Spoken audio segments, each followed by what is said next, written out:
Hey everyone, welcome back to Breaklight Productions. My name is Curtis Lambert and today we're reacting to another 21 Pilots music video, this time for the song Levitate. Now this was the final of the 3 music videos I was recommended to watch sort of back to back, as it were, as they sort of apparently follow, a particular story which we've, definitely seen.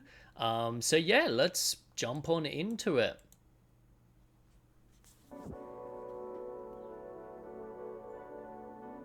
All right, well already we've got the sort of group that saved him in the second music video and the location of the first.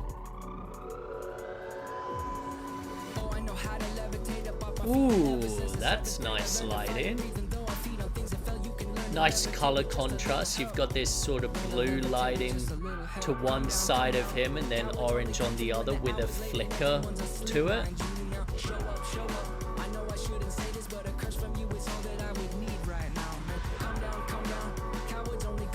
Oh, that macro shot of the bird was awesome.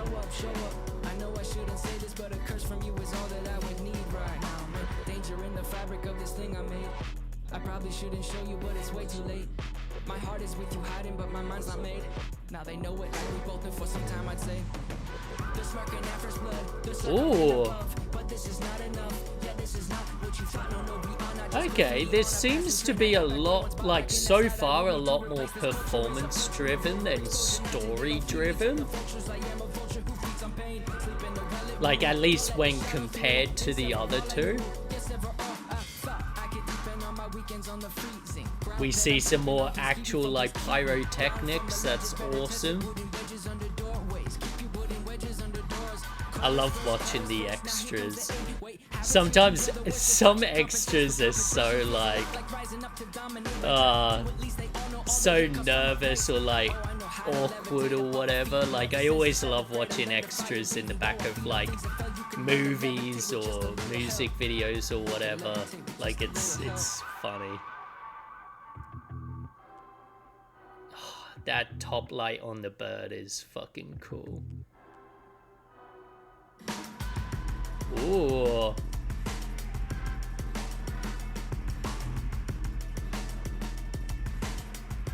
Nice little whip pan in there.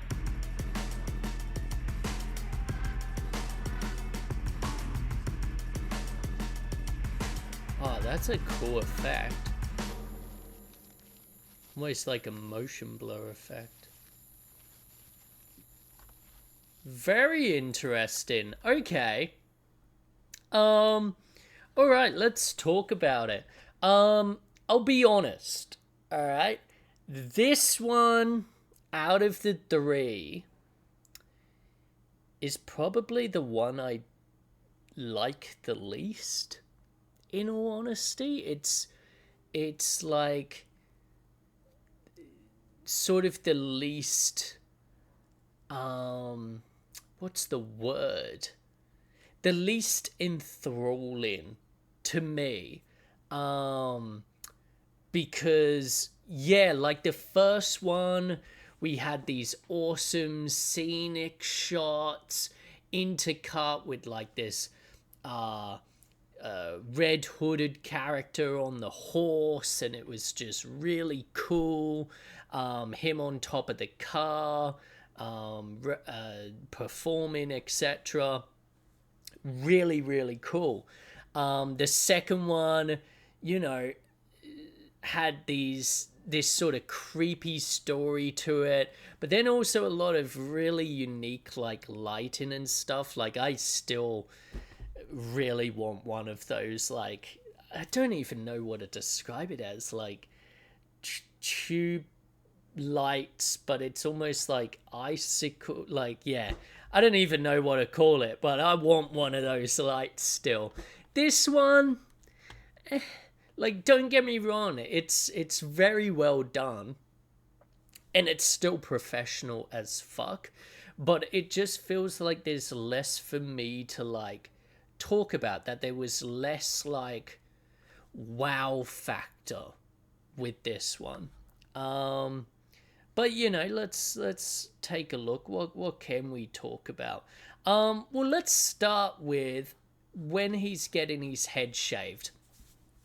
So, you've got this awesome sort of bluish lighting on one side of him that's acting as sort of a backlight and a side light. And then intercut, well, not intercut, but, contrasting with a flickering orange light. Now, that orange light is to give us the impression that, the fire is doing that. The fire of the torches, the fire that we see in the campsite, etc. That's the orange light on him. In actuality, it's an actual light that they've just got on a dimmer or set to a sort of pre-installed flicker setting, and that's super cool. Like fire, you'd actually be surprised how little light fire gives.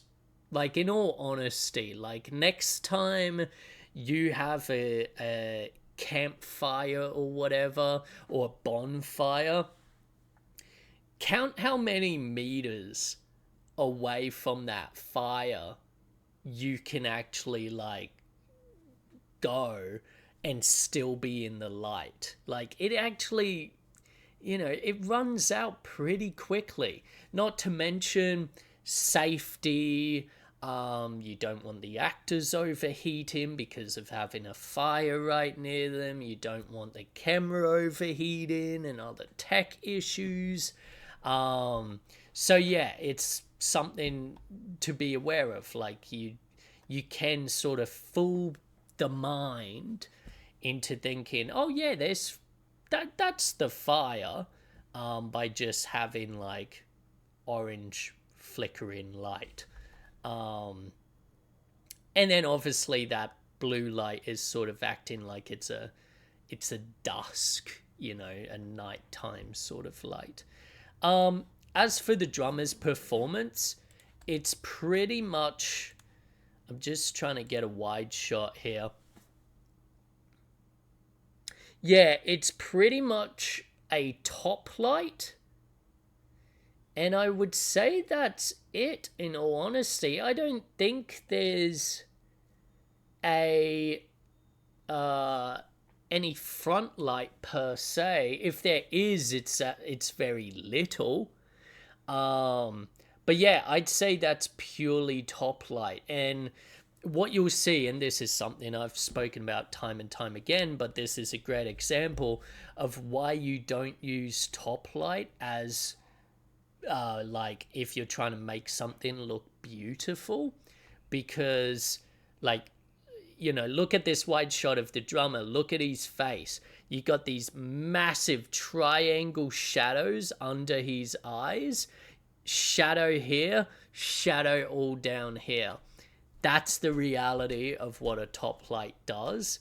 And so yeah, you don't want, if you're trying to film a model on a beach, this is why you don't do it in the midday sun. Because even if the sun looks okay and you want that harsh sun effect, where those shadows are going to be, it's not going to look good. And you get what at least the guys who mentored me would call raccoon eyes. So yeah, pressing on. I love the shots of the bird. I think it's a vulture or like a condor or something. And all of that is just top lighting again with a macro lens. So something, telephoto that you can really punch in so that you're not having to get too close to that bird. As I said during, like, I love watching extras in the background. Some of them are so awkward and funny. And like that's not me bad mouthing extras or whatever. Like, hey, they're doing a better job than I ever would. But yeah, it's something I can't help but do when I'm watching a movie or something. It's just yeah, it is funny. Um, and see, this is what I mean. Like, we see them incorporate the flaming car again, but it just doesn't have the impact of that first music video, and like, which was Jumpsuit. It just doesn't have the same punch. Like, this is something we've already seen. Like, cool, you know, it looked better the first time around. At least, again, in my opinion. What else? Yeah, there's really not much to talk about in this one. Like, hey, camera, editing, costuming, etc. They're all top par again. You know, like I said, there's nothing about this music video is bad. It's just, yeah, like it sort of underwhelmed me, whereas the two previous ones were like, holy shit, there's so much to talk about, so many things I want to know how they did. With this, it's sort of like, okay, like, cool, but I get it, you know, like, which again isn't a negative thing. I do like how they set up the like him at the fire. It's sort of creeping up behind him, and then it cuts to these hands grabbing him and pulling him away from behind. If you want an idea for how to do a jump scare in your horror films, that's how you do it. It's anticipation cut with sheer horror. That's how you pull it off. And it's great to see a music video do that. And sure, don't get me wrong, it doesn't make you jump, but like, it's the same premise done and executed well, even though they can't use like audio stinners and things like that to like actually, you know, make you jump. It's yeah, again, music videos, they're a great way of practicing your craft, and just in every regard, quite honestly. Yeah, I think that's pretty much it. I just want to quickly see, like, if I go... Yeah, we do have this same screen flicker, grain, and... But I'm not seeing much artifacting. Oh, honestly, I'm not seeing any artifacting. Oh, no! I saw a bit then. Okay, yep, so we got the same artificial screen flicker, grain, and artifacting as the previous two, which, yeah, I really do love. So far, these videos remain the only ones we've seen with, like, fake film flicker, which, yeah, it's a really underrated tool. But, yeah, honestly, like, I know this was a short one, but, yeah, I think that's all I really have to say. So, yeah, all in all, good music video. Just, yeah, underwhelmed me compared to the other two. But, yeah, thank you for watching. Be sure to like, comment, and subscribe, and I'll see you in the next one. Ciao.